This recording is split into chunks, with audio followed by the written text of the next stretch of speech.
All right, let's dive into Poland. I know you've been curious about it, and to be honest, after going through some excerpts from this travel book, Exploring Poland, from the Baltic coast to the Tatra Mountains, I'm starting to get it. Yeah. It's so much more than just history and peer review. It really is. The thing that surprised me the most was the diversity. Oh, yeah. Yeah, it's incredible. I mean, you've got this amazing natural landscapes, then vibrant cities, and this rich history everywhere you look. It's like it's a hidden gem just waiting to be discovered. And, Like that. I was expecting the usual, like, castles and historical sites, which is cool, but Right. a beach culture in Poland, ancient forests, I had no clue. I know, right? So let's start with this whole land of contrasts thing. The Baltic coast, Yeah. it's not something you typically think of when you think of Poland. No, not at all. It's like having a Riviera, but in Poland. Mm. This book talks about the Tri-City area, Okay. Gdansk, Gdynia, and Sopot. Mm-hmm. Each one's got its own vibe, but Yeah. Sopot really caught my eye. It's like this bustling resort town, but it used to be a spa town for, like, the elite. Oh, wow. And get this, it is the longest wooden pier in Europe. Now that's a hidden gem. That's insane. I had no idea. That totally changes how I see Poland, Right. So we've got beaches, but then on the other side, you have these dense primeval forests, like stepping back in time. Absolutely. Bayou Forest is a great example. It's a UNESCO World Heritage Site, Wow. and they say it's the last primeval forest in Europe. Really? Like, it's been almost untouched for centuries. I can't even imagine. You can find European bison, wolves, bears, and tons of other species there, Oh, wow. even endangered ones. Just how important it is to protect these places. It really does. I mean, it's incredible that something like that still exists, especially in Europe. Yeah, for sure. Speaking of different landscapes, we can't forget about the Masurian Lake District. Oh, the lakes. Thousands of lakes, crystal clear, perfect for just escaping, enjoying nature. It's like a whole different world compared to the coast or the forest. Totally. What I found interesting was that it's not just about the lakes, right? Oh, yeah? You have these charming towns like Juko with its old castle, Mikoszaki, which they call the Venice of the North. Because of the canals. Yeah, the canals.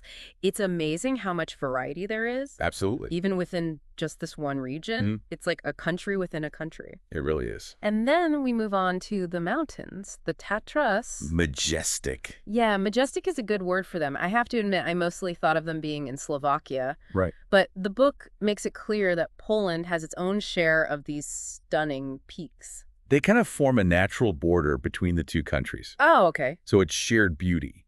But on the Polish side, you have Zakopane, the winter sports capital. Right.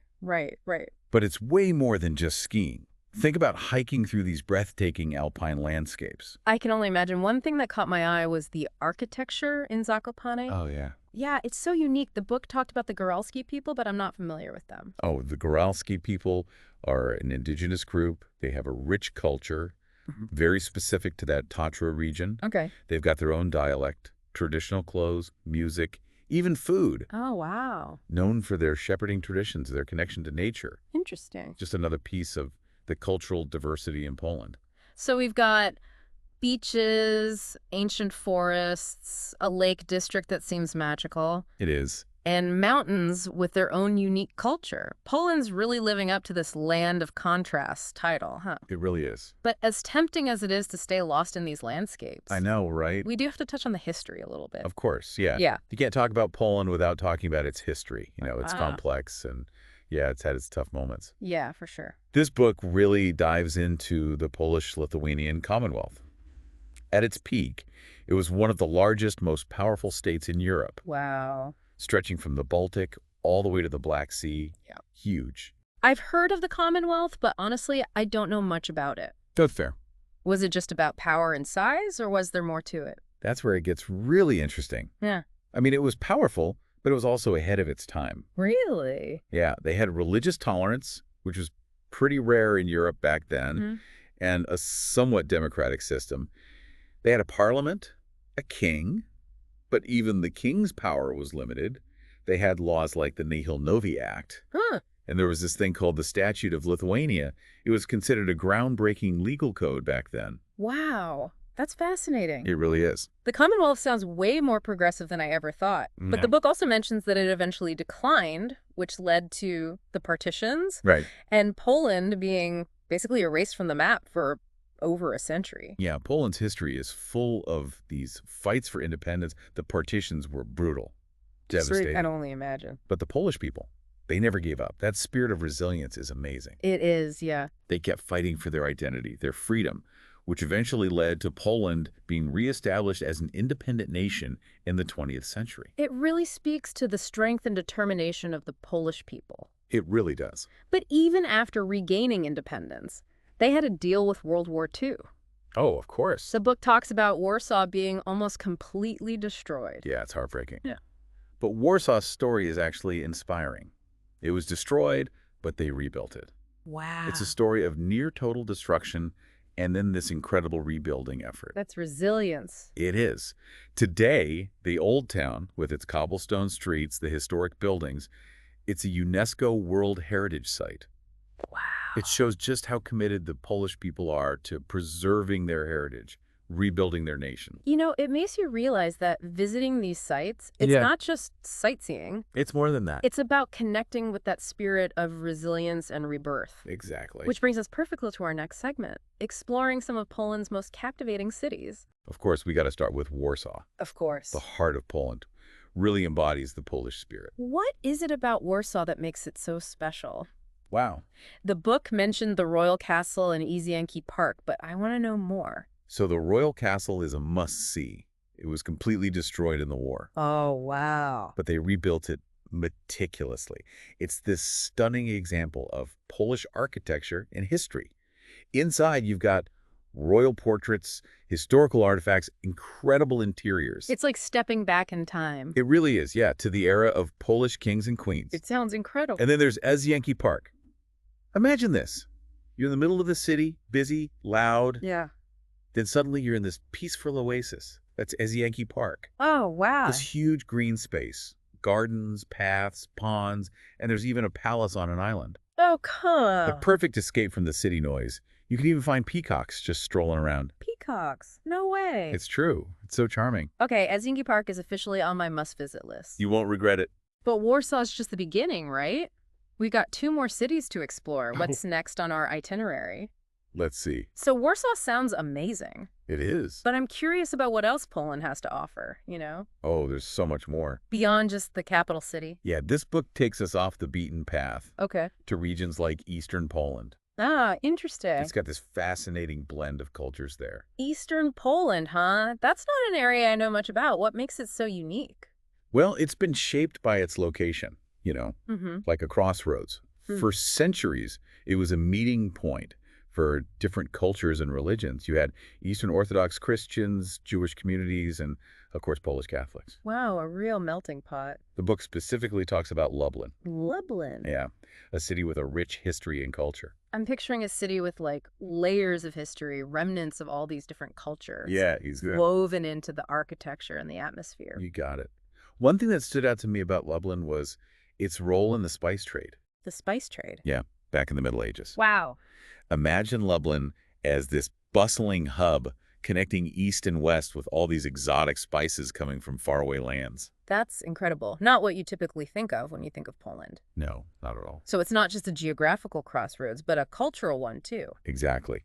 And to answer your question about specific sites or traditions, Lublin has this vibrant Jewish culture festival. Oh, wow. It really shows their commitment to preserving their diverse heritage. That's awesome. Apparently, Lublin used to have one of the largest Jewish communities in Poland. Really? Yeah, and this festival celebrates that legacy through music, art, storytelling. That sounds amazing. Okay, so Lublin's got a real unique character. It does. Were there any other cities in eastern Poland that caught your eye? Yeah, it mentions a few others. Białystok, Zamość, and Chiew, Okay.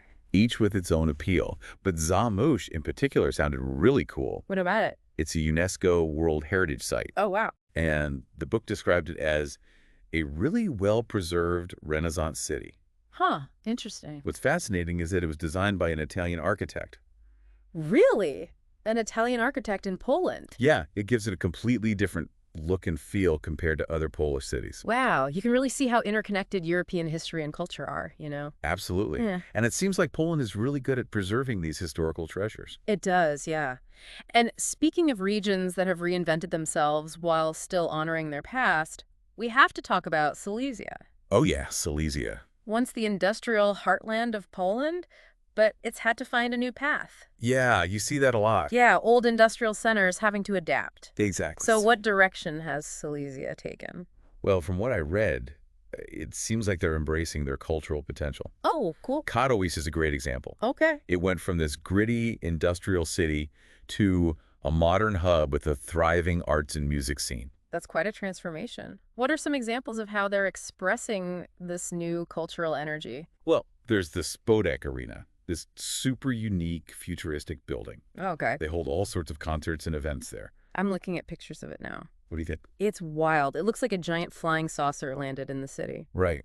And it's not just about these flashy new buildings either. Okay. Katowice has really thoughtfully integrated its industrial past into its present. I like that. They've preserved some of the old factories and mines, turned them into museums, art galleries, even parks. That's a cool way to honor their heritage while looking towards the future. Yeah, it's like they're saying, this is where we come from, but this is who we are now. Exactly. And this whole cultural revitalization, it's not just in Katowice, right? No, the book also mentioned Gliwice. Okay. It's got its own opera house, a buzzing jazz scene. It feels like all of Silesia is buzzing with creative energy. It's great to see a region embracing change, finding new ways to express its identity. Speaking of identity, Yep. we've talked landscapes, history, cities, but what about like the heart of Polish culture? The traditions and customs. Yeah, what makes Poland unique in that way? What insights did you get from the book about that? Well, that's a good question.